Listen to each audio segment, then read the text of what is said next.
Hey everyone, how's it all going? So thank you all for commenting on this post that I made the other day. It's really, really excited to see a lot of the offers you guys have put in. Some really good ones in here as well. But today I've decided to go through Johnny's purely just because he commented first. So we're going to break this down in detail. I've put together a bit of a graph as well, just explaining what's good with the offer, what's bad with the offer, what needs improving, and a few ideas as well. I'm going to go through this in quite a lot of detail too, just because I thought it'd be very useful for Johnny in particular, but also you guys who are watching it. And what we're going to do with this offer review is turn it into a weekly thing. So every week you can comment your offer onto a post which we'll put up, and then we'll pick one at random to go through, break it down, give you some actionable tips. And again, this will just help to give you some useful feedback. And if you look in the classroom too, we have the Grand Slam offers module, which will also help you guys to sort of think of some ideas. And there's a worksheet you can go through to improve your offer, which we'll also be happy to review as well. So let's jump straight into it. So I've got the kind of diagram here that we're going to go through. So the offer itself is I help university students build side hustle online businesses. So in terms of the breakdown, first things first, this isn't really an offer. It's kind of more of a description of who you help. I know Johnny as well. You said you put this into the Hormozi AI Claude coach as well, and he wasn't too pleasant about it either. So I'm going to keep it a little bit friendly than him. But there's no kind of transformation, and there isn't a price point. There isn't any proof or a time frame in which you're actually going to deliver the result for them. And underneath all of that kind of sits the biggest issue too, is you've chosen a crowd that they're ambitious, they want to make something for themselves, but if they're students, chances are they're not going to have a lot of money to actually pay you. So you have a problem there in terms of being able to charge high ticket or actually just getting people to pay in the first place. But the good news is every piece of this is fixable, and by the end of this breakdown, you actually have a clear path you can follow, just like I said, with a few ideas I put together with a Grand Slam offer. So the targeting instinct is actually good. The things we need to fix are the money and also the messaging with that as well. So I'm going to look at this in sort of three different frameworks in order. So you can see here the market, the offer, and the five components that make up a Grand Slam offer. So the starving crowd test is essentially, is this the right market? Because the key thing to all of this is if you don't pick a good market, the having a good offer is going to be kind of irrelevant, especially if people don't have money. Then we'll look at the value equation. So is the offer itself valuable? And then finally, the Grand Slam offer. So the five things every irresistible offer has. So let's get into it. So the first piece is the market. So the single most important rule in the offer itself is starving crowd beats offer strength beats persuasion skills. So if you pick the wrong market, nothing downstream from that can really save you. So before we touch the wording, we actually need to judge the crowd against these four key indicators. So the first one that we'll look at is pain. So a side hustle is nice to have. It isn't a sort of a bleeding neck, or this isn't something that people need to solve immediately. This would be just something they could do to make a little bit of cash on the side. So the people who tend to pay a premium to get their problems fixed is people who are desperate to get it fixed. They can't going to go on without it getting fixed. And a student who kind of needs a little bit of extra cash isn't really that desperate. So on pain point, this is actually quite weak. The second is purchasing power, and this one actually really matters. So, as you know, university students are notorious for not having much money whatsoever, especially if they've got student loans and they're going out partying and stuff. Chances are they're not going to have a lot of money to spend to pay you to help them with this. So, again, doesn't really matter how good the offer is. If they don't have the money to pay you, you can't really do anything, and you can't really charge people more or kind of look to develop your offer and charge people as you grow the business and become more experienced if the chances are they're not going to have or not going to be able to find students that have more cash or disposable income available. So this is the core problem I think you have with the offer as it stands. So regardless of everything else, you're trying to sell to people who aren't going to have too much money. The third piece here is how easy are they to reach. So this is actually a strength with your offer. So every year you're going to have students coming through sort of the system. You'll also be able to find them in quite easy locations. So on campus, societies, TikTok, Discord, Reddit, Twitter, all those different places, Instagram. So it won't be too hard to find these people.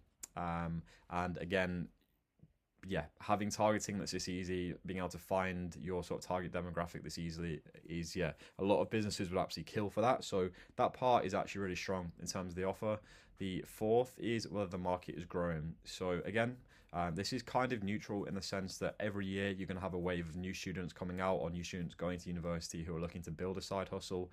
So in terms of that, that's actually a pretty good thing. But there's nothing really from their perspective which is actually pushing them towards you. Like, there aren't too many students that would be absolutely desperate for a side hustle, especially if they're focusing on studying and that kind of stuff. So that's why I put it as neutral, not as strong, just because there's no kind of immediate need, or there's no like major pain that would be driving those people towards you.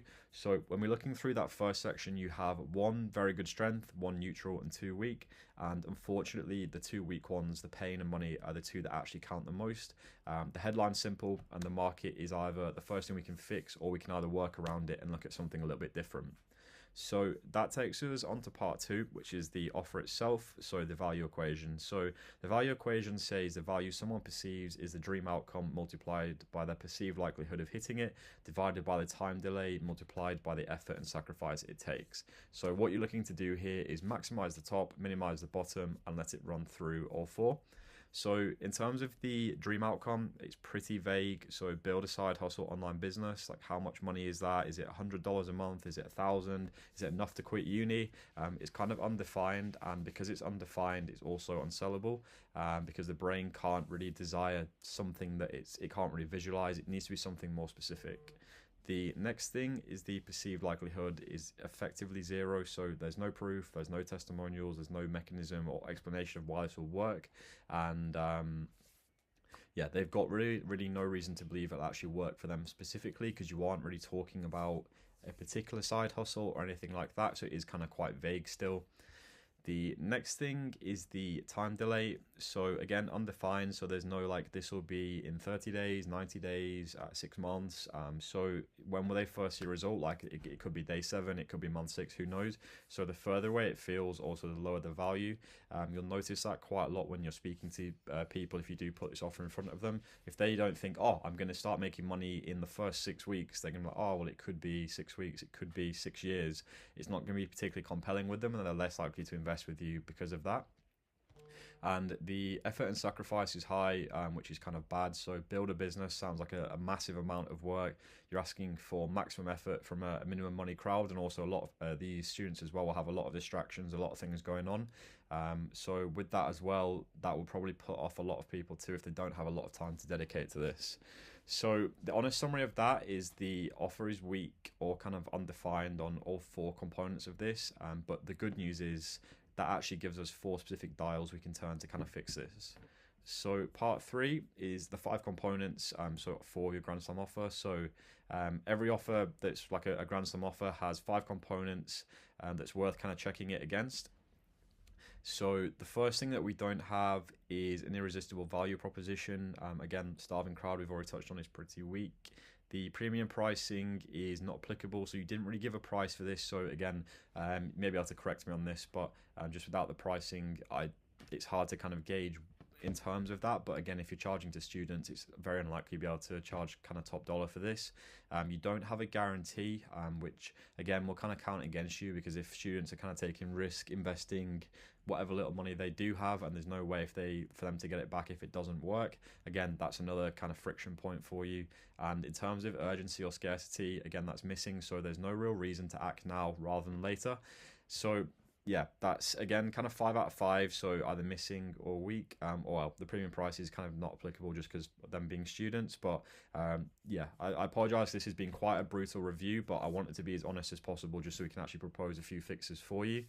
But the good news is we actually do have some good things. So there's actually some real value here. So you've picked a target, so notoriously students are always looking to get more money to fund their nights out, to fund holidays, whatever it is they want to do, and the instinct here to kind of niche down onto university students is good, and that's better than having just a vague ICP of helping people who want a side hustle, because then again it's very hard to kind of help everyone. The market is pretty easy and cheap to reach, which again, like, that will help you massively in terms of getting leads. It's not going to cost you too much to find these people. You could even set up something as simple as like a Facebook group to get people into, and it's pretty understandable as well, like what an online side hustle is. It's very popular terminology online now, so people will immediately see that and understand what it is you're saying. And then finally, your targeting is right as well. So what we need to fix here is just the money problem and the message. So there's kind of 2 ways to fix this that I thought of, and I'll leave this up to you to decide, but I'll talk you through both of them just to give you all of the information. So path A, as you can see here, is to kind of change the wallet. So You can kind of keep the skill, but it's basically you can offer the same process but sold to people who have the same problem and actual money. So parents who are funding their students and would happily pay to give their kid an income skill, or sort of recent graduates who have just finished and got their first paycheck in their job, or young professionals who've graduated in their 20s, maybe they're on a grad scheme or it's their first job but they're getting a monthly salary. Again, that might be applicable more to these people. This is a faster route to actually generating some decent revenue and building this, because there may be a lot of people who have come out of uni, not too sure what to do. They've taken a job, they hate it, and they realize they want to work for themselves, or they just want more money on the side to fund things that they want to do or want to buy. So if you can go after people who already have money, it's going to just make it so much easier for you to sell and quickly scale your revenue. The second path here is to keep students but actually sharpen the offer, and sort of make it sharper and price it to be realistic too. So for example, the offer has to be a lot more specific. You have to give a bit of a time frame, and it has to kind of live where students actually are. So rather than, for example, you selling like a high ticket premium coaching offer, it could be a low ticket. So between sort of $40 to $80. Again, it says there in pounds, that should be dollars, but yeah, between sort of the $47 to $97 mark, just to try get a bit of volume, get as many people in as possible. And again, this will be probably more of a volume game for you as opposed to working with a lot of people closely. But again, that might suit what you're looking to do.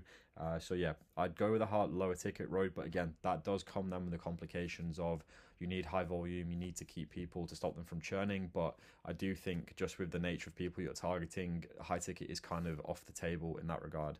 So in terms of what my opinion is, you kind of, path A will get you to money faster because you're selling to people that have money. But path B, if you're generally set on like helping students and you're willing to go down that low ticket route, you'll probably have a fair few headaches with it. But there's also a massive potential for upside, especially if a few students get to some really good results. They tell their friends, and before you know it, you've got everyone joining. So two things to kind of balance out there.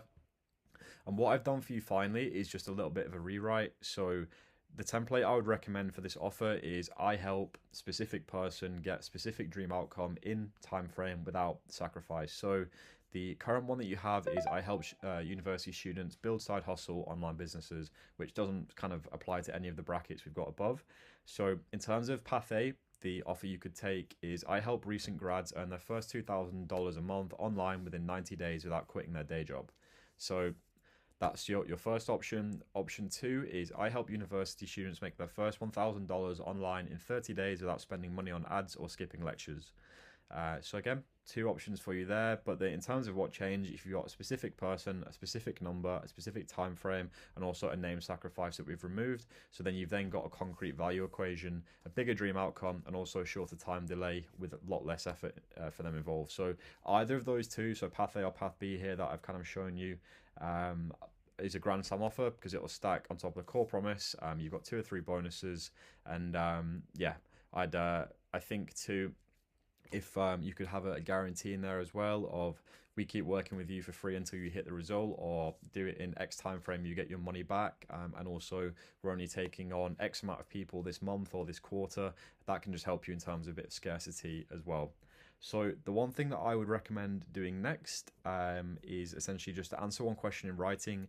Who is the people here that are actually going to pay you? So once you kind of figure out that bit, you can then decide, are you going to go on path A or path B? Then I'd rewrite your offer in the template. So I help who get result in time without sacrifice, with putting numbers and information in each bracket. And then if you can't fill the brackets, the problem isn't the offer. You just have a lack of clarity around what you're actually trying to do here. Once you can kind of iron out this part, the rest of your business will become a lot easier, because then you can then target the right people. Your messaging can align with that targeting. You can map out your client journey as well in terms of getting them on board, signing them, kicking them off, and then getting results for them, and then hopefully looking for them to refer friends as well. But yeah, hope this was helpful. I'll also attach the screenshot as well for you too, for you to have a look through. And if you have any questions at all, just pop them down in the comments.